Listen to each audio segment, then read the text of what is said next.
What's good, everyone? Welcome to the show. We're ready to have a conversation with Coach Nick from B-Ball Breakdown. Are you in? I'm in. Thanks for having me. Welcome, Coach Nick. Appreciate you. And obviously one of the best platforms out there for breaking down the beautiful game that we love. And the New York Knicks, Coach, this season, they showed some regression. You put out some amazing content on the Knicks like you always do. And I just wanted to get your initial thoughts on I guess the going from the Atlanta series to into the new year. You did some videos on Kemba Walker and the acquisitions with Evan Fournier and exactly how they would translate after that Atlanta series. But I didn't see this kind of regression happening. Well, it's funny. I did that video like in defense of Kemba because he became a big scapegoat. It's kind of funny. I did a video recently on Deandre Jordan as well, who became the target of everybody on NBA Twitter of their, rage and slander. And, what I had gone through and looked at it wasn't really anything that Kemba did. I mean, short of just his energy vibe being on the court might have somehow influenced bad things happening. But what he was doing specifically wasn't bad. And you saw, Thibs was forced to put him back in. Oh, and by the way, it wasn't like, okay, we're going to put him on the bench. We're going to cut his minutes. It was like, you're just not going to play. Mm-hmm. Sorry, dude.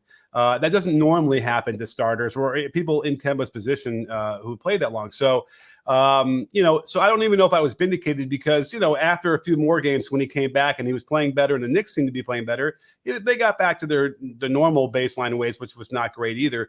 But at the very least, you got to make sure, like when you're making a decision like that it's the correct one, and you're looking at the footage and you're looking at like who the scapegoat might or might not be. And then, certainly defensively too, there's a bit of some trouble I had with the way they guarded and the way they got out of positions that looked like it was on purpose. And some sort of a philosophy defensively that might have worked at some point in the past, but not anymore, the way modern game is working. So overall, let me ask you this, because I was looking through footage for the last 40 minutes just to refresh my brain about what the Knicks have and what they're doing. Thibs and Randall, is it safe to say that they were not getting along by the second half of the season? Yes, absolutely. Yep. Because go ahead. Yeah, that just on what you said, that surprised me a lot because Tom Thibodeau was his biggest defender. Obviously, had the most respect after the season before, and proving what he could do coming in after the huge summer, most improved player, first time All-Star, All-NBA. And to see him lose sort of Tom Thibodeau, even I think with his lackadaisical effort, that definitely showed. Yeah, you're on point. So because I called up a bunch of his plays just to kind of to see what he was doing through into March, and I mean I even caught they threw a ball up to him on the right wing against I think Charlotte, and he literally gestures. He's right in front of Thibs, and Thibs just kind of goes like this at him. And he just throws up a three, which went in. But there was something about, and you could hear Thibs say something. I had blasted the speakers. I couldn't quite hear because you hear his voice really easily on the telecasts.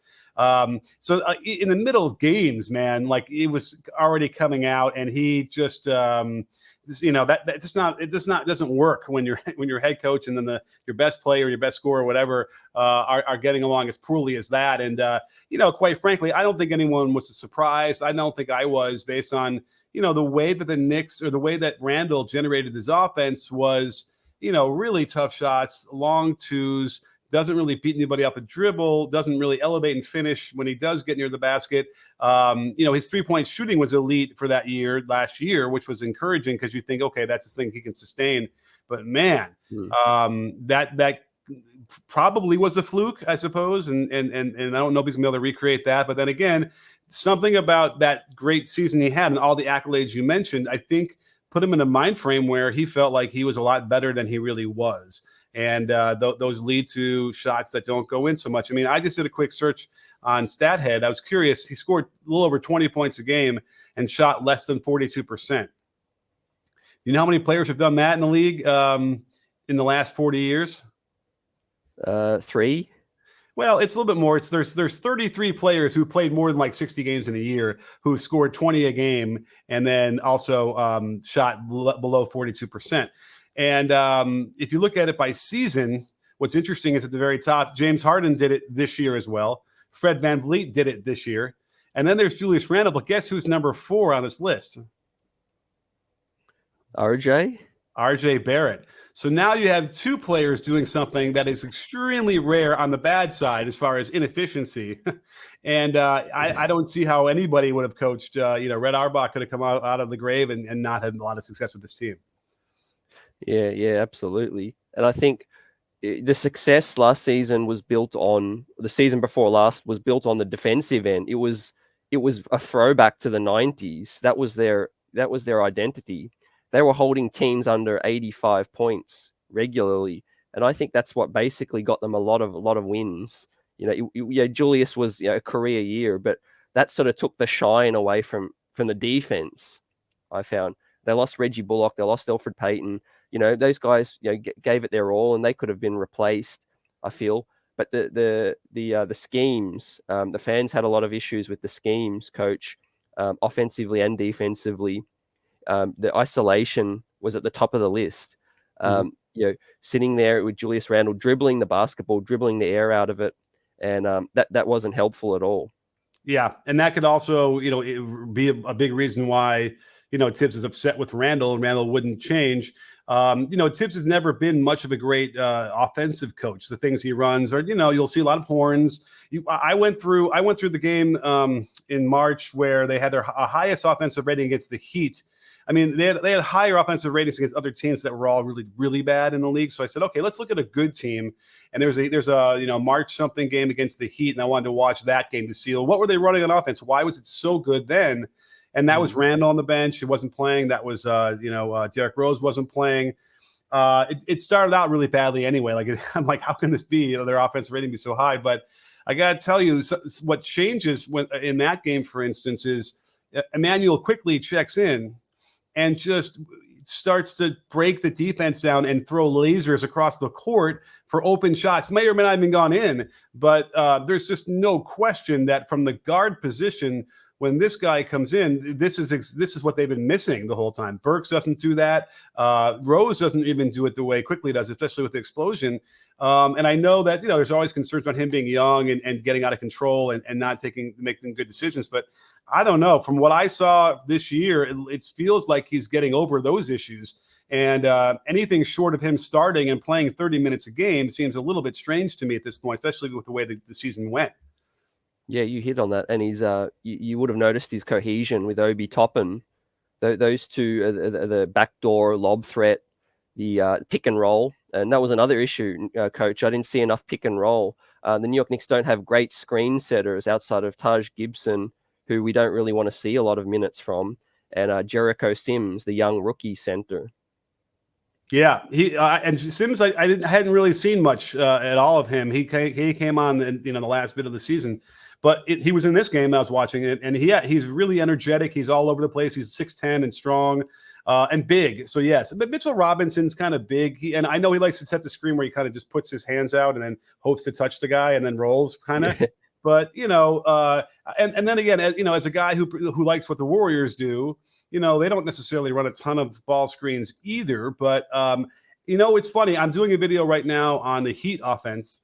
And, there's something that's been bugging me about their offense, like pretty much all year long, and certainly for the last couple of months. And I hadn't been able to put my finger on it. And I'm doing a video it's going to release tomorrow. And I finally realized, and I'm thinking the Knicks have a similar issue, is that they don't throw skip passes.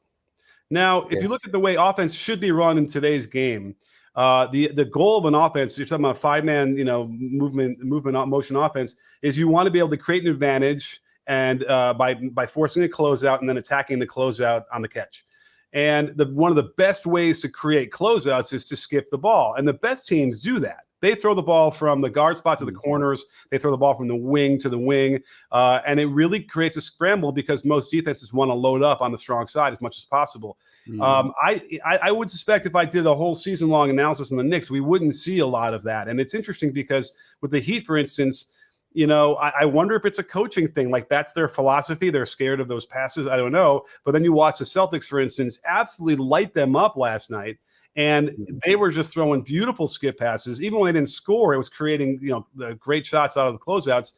And so you start to realize, I'm going to probably have to do a big look on this for a lot of the different teams, is that there's a lack of skip passing, and that goes to, when you hit ball screens and you're collapsing the defense and you want to skip to the corner, for instance. I don't know how often you see that with the Knicks offense. I can't picture anything in my mind's eye right now. Can you? No, not at all. And I think some basic ways to fix let's say they brought the same roster back, would be play with more pace. And like you said, the skip pass, play with more, creativity. Tom Thibodeau sets, he doesn't consult his offensive coaches. That was something we spoke to Mark Berman about in the New York Post. He has his longtime assistants, but during the games, he doesn't speak to them at all. That was funny. And we know the situation with Tom Thibodeau. He's going to return coach. So with that said, what did you see from him this season? And with the same roster back, in your eyes, how could the New York Knicks, have a more successful offense? It's a really good question. And, I like Coach Thibs. He's been nice to me. Like I've had interactions with him. He's always been really, and he there's not many people that know the game as well as he does. I do think the issue I might have with the style is that he doesn't sit down ever.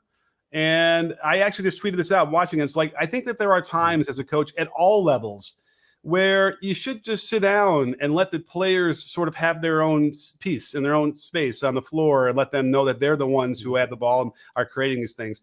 I was really trying to study if he calls every offensive possession or not. It was hard to tell if he does. Like Rick Carlisle, we used to do that before Luka got there, and you could tell pretty clearly because they'd always be looking at the bench every time down the ball when they had to dribble the ball up, not in the fast break.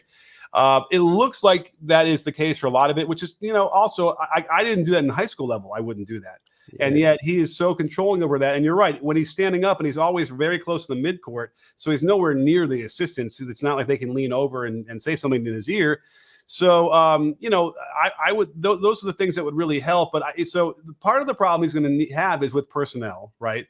And he's going to have to repair this relationship with Randall, or they're going to have to trade him. I mean, there's a very short list of players I would keep, I think, at this point on the roster. So should we go into that and figure that out? Yeah, I'd love to hear yours, and then I'll give you mine, or you might be able to guess mine. Well, yeah, let me get the roster up here. Let me resize this so I can see it. All right, gosh darn. It is a very small list, basically. Yeah. Now, B-Ball Ref has these damn ads that are blocking my. There we go. Okay. Okay.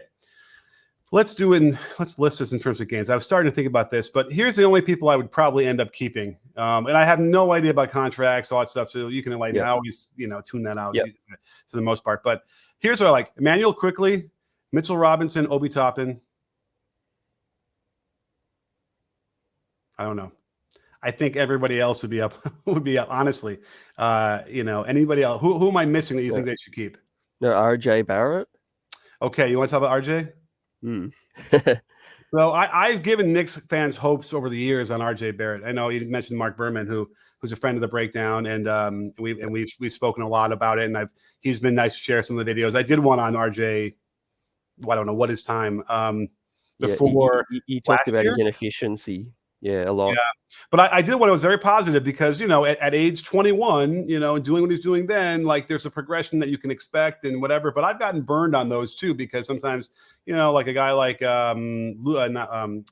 Ben Simmons, for instance, his game at 21 is amazing and awesome, or 20, because you imagine that by 25 it's going to be more, and then he gets to almost 25 now and it's not more. RJ is completely plateaued. It looks like to me. And in fact, the game that I was going through where they had such a high offensive rating was not, as far as I could tell, a very good outing for RJ at all. And he was kind of trying to do the Randall stuff with a lot of the ISO and the gallop dribbles and they were just knocking the ball out of his hands, bad shots, didn't see passes. So, I feel like RJ is probably the guy who can be, like maybe a sixth man or something off the bench for a really good team. I don't know if he's a starter on a really good team. Yeah. So what are areas do you feel like he has to get better at? As a 21-year-old, he has a great character, he has a great work ethic. The New York Knicks have to make a decision, coach, on his contract extension, his rookie contract. He only has one more year left, and the Knicks have to decide. So yeah, fans have been going back and forth over, is he worth the max, even is he worth close to the max? He's the closest thing to a building block that the Knicks have, in most fans' eyes. And I want to stress, I'm sorry, what you said about him in the locker room as a teammate. He's terrific and a guy you'd want to have. It's a business, right? And you never want to get stuck in these contracts that will kill you, especially in New York. And so I mean, fill me in on the backstory here with him. Is he expecting the max? I'm assuming he is. No, he's not actually expecting the max. There's been no word out there at all that he's expecting the max, but some fans are apprehensive getting even close to the max. 181 is the max, so people thinking maybe anywhere between 1 to 150, somewhere between there. But whether you give the Knicks a discount or not, but they're clearly going to let him play out this season, I think, and he's probably going to try to bet on himself. But there's a lot of buzz about Donovan Mitchell, coach, wanting to come back home to New York, and it's hard to see any trade possible without him being included. So, for me, I would rather stay clear of that trade. But I'm interested to hear your thoughts on what RJ. Well, if you could turn RJ Barrett into Donovan Mitchell, then you got to do that. Like, there's no question. Even if Donovan Mitchell has his own inefficiency issues, that's an upgrade. Utah would never do that. I mean, Utah would need number one pick. They Randall, it'd be picks. Yeah, they need a lot more. But that would be. I would. If they would improve with Donovan Mitchell in that spot instead of RJ Barrett. I mean, and I don't want to, put down RJ Barrett. That's just a fact. But, and I wouldn't want to give RJ Barrett a max. I wouldn't want to give him, near the max. I think it's probably prudent. Let him play it out, and let's see. Maybe he can get some good work done this summer with his trainers, and make another jump. He certainly needs to make another jump. That's I think the whole point of this. And it's a good challenge for him. And that would have to be shooting wise and sort of solving his rhythm issues he might have. I think ball handling needs to improve as well, and making that cleaner. It would probably need to even up his game facilitating wise as well, just a little bit. It looked like he was averaging like three assists per game, which is from that position, like Klay Thompson doesn't get many assists either, right? That's on his role. But I think that RJ probably would need to bump that up. Another assist per game would probably be what his target would be. Do they have time to sort of be patient enough for him to get there, in another season or so? It's an interesting question. Obviously, if he doesn't come to camp on day one with all these new powers, then they're probably going to end up, either shopping him or just decide they're not going to extend him. Yeah, I think they'll try to retain him, obviously, as an asset.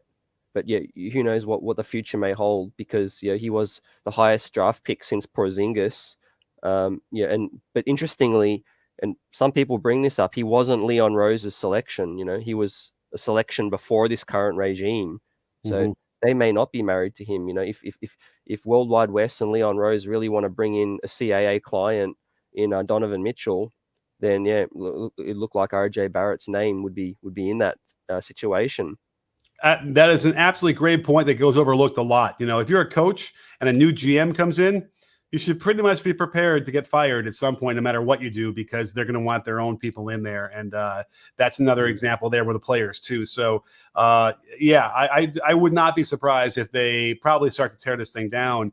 The problem is they're not going to get what they want for Randall or Barrett, so they're going to have to decide if they want to, do what the real market value is or ride it out. But then that's going to just delay whatever process they're going to be. But then also, how does Thibs fit into that as well? Because, at some point, if they keep this roster together, or however much they do, it's like, I don't really see them going crazy with the first half of the season next year. And then at that point, they make a decision, well, maybe we're just going to tear this thing down and kind of start to rebuild. And then Thibs doesn't necessarily fit into that either. So, and if that's the case, why are you waiting at that? You know what I mean? Yeah. Here's my take. Here's what I can't remember exactly. Help me remember. But last year, I did a video on Randall after he started to break out and play really, really well. And so let's pretend this was like in January or something, right? But they were like 500. It was sort of up and down. And then they, at some point in February, maybe they go on like a 10-game winning streak, or they win 10 out of whatever. And all of a sudden in that lull of the season, like it launched them into like third in the East, right? Or something like that. Yep. And I'm not sure anybody was planning on that. And then it got him to like a nice seed in the playoffs, and they had to play Atlanta. Like none of that was really on there going to happen until they had this like little 3-week stretch where they got hot and they won a bunch of games. And I think it completely changed the expectations and trajectory of the team. And it probably kept them together a lot longer, because otherwise, just imagine if last year they didn't make the playoffs and they were again like a little bit below 500 and it was all mediocre and whatever. Last year, before this year started, they would have broken up a team by now, I would think, right? Yeah, look, absolutely. So let's touch on Obi Toppin, because he's central to this. Obi Toppin was Leon Rose's selection. There's ties with his family and Obi's family and ties to New York, obviously. And the whole plan was to draft him as Randall's replacement. Then, as you said, that season happened, and it took the world by storm. It disrupted things, it disrupted the plan, but they just decided to go with that disruption because of a 9-game winning streak. We were at 500. The 9-game winning streak catapulted us to the top 4 seed. Everyone expected us to beat Atlanta, but they had a deep roster at that point. And look what happened. Thibs, the schemes got exposed. The shooting wasn't there. Randall became inefficient again after being double teamed, and we're back to square one. But yeah, fans do want a reset now. I think most fans are patient. They want Thibs gone. They want Randall gone. They want Obi Toppin elevated. Mitchell Robinson retained in free agency, and with RJ Quickley and that young squad, at least it's some kind of young identity. And I want us to make the 11th selection, which we're in, but it looks like Tom Thibodeau is going to try to get that pick traded. Oh, okay. I'm quickly going through Obi's numbers this right now, because I know that there was all this hair pulling, like he wasn't getting any playing time, and they kind of finally the last whatever games of the season, and he performed quite well. I remember scouting him out of college, getting excited about it, but like you never want to get burned, right? You never want to go too far on a limb and say anything about somebody, because especially it was tough. He was a little bit hard to gauge and figure out exactly what he might be in the NBA. Because I think in my memory now from the college, like he was even like shooting some threes, but like the shot looked a little bit wonky. And I'm looking, now I kind of want to see, did he shoot better from 3 that last stretch where he got a lot of minutes? Yes, absolutely. Insanely well. There was games he had, he shot 60%, 50%. He was a couple of games he shot 6 threes and he hit 3 of them. So he shot 50% in a couple of games. He had a 42-point burst out performance. And that and then that led to news after the season ended from Mark Berman that Tom Thibodeau privately, realizes he should have played some of the young players more, with I think Obi Toppin at the very top, and then Emmanuel Quickley close second.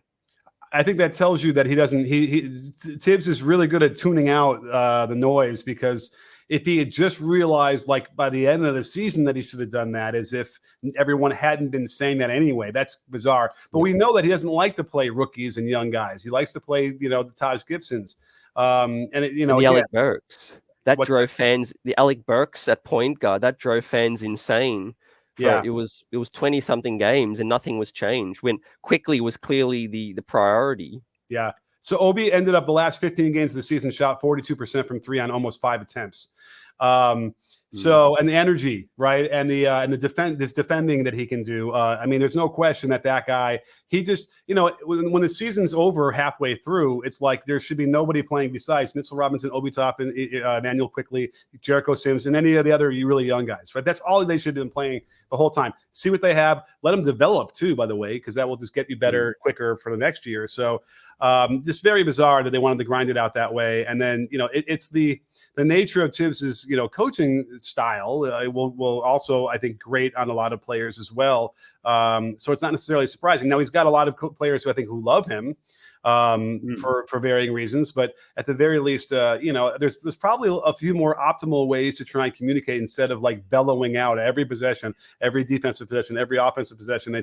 It becomes noise enough after enough time, or it becomes really annoying, and then you develop ill feelings, and then here you are. Yeah. So I wouldn't be surprised if they have to end up making a change. But then partly because they're just going to say, all right, let's completely go with the young guys. Let's get some more picks coming. Let's get Randall somewhere where he'll be happy, and move on. Yeah, I think Tom's system is obviously tight on young players, but I will give him some credit in terms of the young players, and Quickley, Obi have gotten better throughout the season. Not ideal fashion, not getting enough minutes, but that the positive heading into the next season is that Tom, it's on record that it's out there that he privately realizes he should have played them more minutes, and he loves Emmanuel Quickley. So I've no concern if he stays that Emmanuel Quickley will get a lot of burn next season. Most fans want him to be the starting point as opposed to paying a 30-year-old Malcolm Brogdon or somebody injury prone. Derrick Rose is returning as well. But I'm confident that Obi and Quickley will see a lot more minutes as well. But for the offense, Mitchell Robinson clogs the paint. Julius Randle and RJ clog the paint. We need a stretch big man that can really pull one of those. Or Mitchell Robinson, he might jump anyway. Oh, interesting. Yeah, I mean, it certainly helps. Like when you watch the Celtics play, and then again, not to go back to the video, which everyone should go watch, but when I cross cut between the Celtics and the Heat, and the Heat is also in a similar way because Bam doesn't stretch the floor either. Although they end up having other shooters, but when you have a guy like Al Horford, and you can play him alongside Robert Williams, because while Robert Williams doesn't have any gravity to the perimeter, Al Horford does. And so you can now have two almost traditional bigs play with each other because Al Horford's going to do that two motion, no dip shot. And he can get that one to go in usually because it's wide open. But, there's no question that you can see the space just by any kind of freeze frame at any time during that possession. You'll see the lane is just open. And yes, when you have guys like RJ and Randall and then, Mitchell Robinson in there, it doesn't work. Now, is it Mitchell Robinson's fault? Like, not necessarily. And you know what? I feel like in my mind's eye, I've seen Robinson shoot from the outside a little bit, and it looks okay. Am I crazy? No. No, he's actually not really put up. He claims he doesn't have a license to put up any shot because he's dropped some Instagram stories and things saying they won't let me play. He's basically just a rim runner in this Thibs offense. That's it. He gets no jump shot. He doesn't even really have any kind of around the rim hook shot or anything. He's basically just a put back guy. He's an offensive rebound demon, one of the best offensive rebounders in the NBA. And he wants a bigger role in an offense, which is why I think as an unrestricted free agent, he'll go to Charlotte where he can get up and down. He'll go to Detroit. Maybe he'll go back to New Orleans, his home place. So interesting. I mean, he's got a bit of that DeAndre Jordan, feel to his game, which also never developed any of the the post game or any other things that he wanted, but this didn't really pan out. Although every year he'd come in with a nice little jump hook, and then it would just disappear by the 10th game of the year. Either that he would just sort of lose confidence in it, they'd not pass it to him, or both. But either way, with Mitchell Robinson, for some reason, did I see him working out? There's something in my mind's eye that's telling me that I've seen his jump shot, and I'm thinking, like, you know what? There'd be no reason why he couldn't start fading out to the corners and, like, every once in a while getting a kick out and shooting a couple and seeing where that goes. But it'd be hard pressed to figure out a Thibs offense that would allow that to happen so easily. Yeah, he definitely has put gym videos out, and he wants to shoot the rock. There's practice shots, which is what I want to ask you. A lot of players love to leak workout videos where you're shooting uncontested. Yeah. And Mitchell Robinson looked like Ray Allen in one of these videos, but in the game we never ever see it.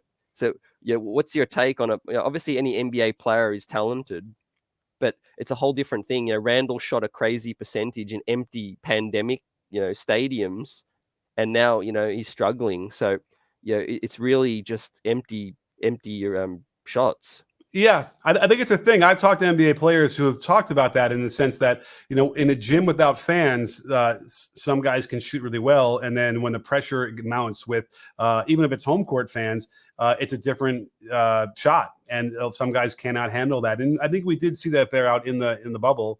And I guess, that or in the stadiums that were sort of empty. And I guess that could apply to Randall as well. So there's something to that for sure. But then again, if I was a coach and I would like to be able to see whether or not it would work. Like, let's give it a chance. Let's give Mitchell Robinson some opportunities to pick and pop. And encourage the ball handler to get him the ball a little bit. And, for first 20 games, what's 20 shots going to do, in the overall thing? Let's find out.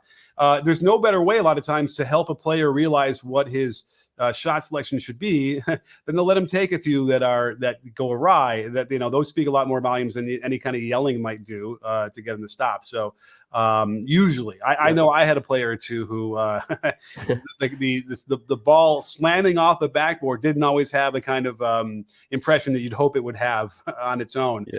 But at that level, with all the fans watching and all the the analytics and stuff, you'd think that would have a plan. So there's no question that I think it'd be nice to have coaches out there that were really out of the box and creative and let their players find their roles. Yeah, no, absolutely. So skip pass to improve some of the offense, pace. Obviously, even when Julius Randle played with pace, got up and down the floor quickly, the New York Knicks started to play well towards the end of the season, and they were close to sort of 500-ish in the last quarter of last season. So there is a lot of correctable things. So anything else you can see defensively, offensively, with the same personnel, let's say, because obviously free agency and the draft is coming up. Yeah, I got to rack I know there was a video I did like a year ago about a little bit about the rotations defensively that were really strange. Like, I think they were pulling the weak side guard all the way across the midline to help on the roll man. And, that then you're leaving the corner open on a skip, which you just talked about earlier.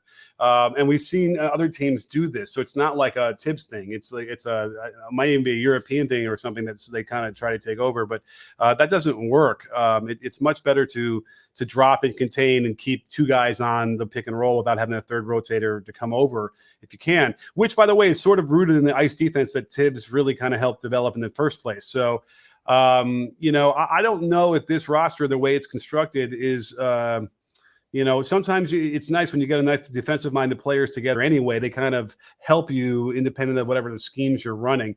But I am concerned, considering that that Thibs is a defensive coach, that they're not executing anywhere near the way he would demand or expect. And it's hard to understand exactly why that is, but that is the fact. And so they need to figure out a better way to either train it or to teach it or to get through to the players. And it's possible that practice times, even from like 5 years ago, I think are radically different now and a lot less. Mm-hmm. And so suddenly that kind of influence on a team is a lot less. Some of the teams are still elite in the defensive end. I know they get together on their practice days. They run through all of their defensive drills and rotations, no matter what. And it shows.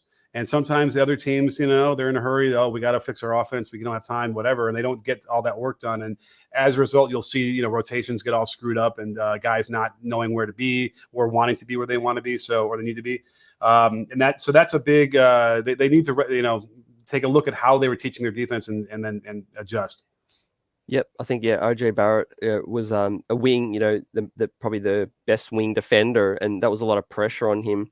But to me, Coach, I think it starts with the IQ. I just don't think the players had the best defensive IQ, positioning wise and things. That was the issue. I don't think there's any issue with Tom's schemes because he was successful the year before as well. Yeah, they took a lot of gambles, leaving wide open shooters and try to close out hard. That was the success from the season before as well. I think that's a good point, because you'd see Thibodeau really just frustrated, just like they couldn't understand how that could change overnight. And again, a lot of it is, if you get certain players who are defensive minded, or whatever that means, it does take a lot of pressure off you anyway. They already had that IQ you're talking about. But if they don't have the IQ and you have this season to deal with, then that's what all that coaching stuff is for, right? You have to try and teach it. And if that's not working, then you have to figure out another way to try and teach it so they can get it. And ultimately, if they can't get it, then why are they playing? I think is ultimately what we get. Now, we've seen teams be really good defensively with, with one really bad defensive player in the lineup. You can get away with that. Like Randall could be a really bad defensive player, but you have guys around him in the other positions that are key that can help that. So it's not like a lost cause on that end, but they still need to have the foundation. And so I don't know. I'll give them another 30 games to start next year to see if they've been able to figure that out and get people on the same page. But again, I would be surprised if the roster is like it was at the end of the year going into next year, right? I mean, there's going to be some turnaround. Yep. Yeah, absolutely. Yeah. On that note, it's been really fun chopping this up with you, Coach. And love to have you back after the draft and free agency, so we could chop up the new roster as well. But really look forward to the content you're dropping through the playoffs as well. The Phoenix video with Dallas, that was great. Thank you. And yeah, everyone look out for that. A B-ball breakdown. You're probably already a subscriber, but it's been a pleasure, Coach. Thank you so much. I appreciate it. Anytime you need me. Yep, pleasure. Thanks. Catch you soon.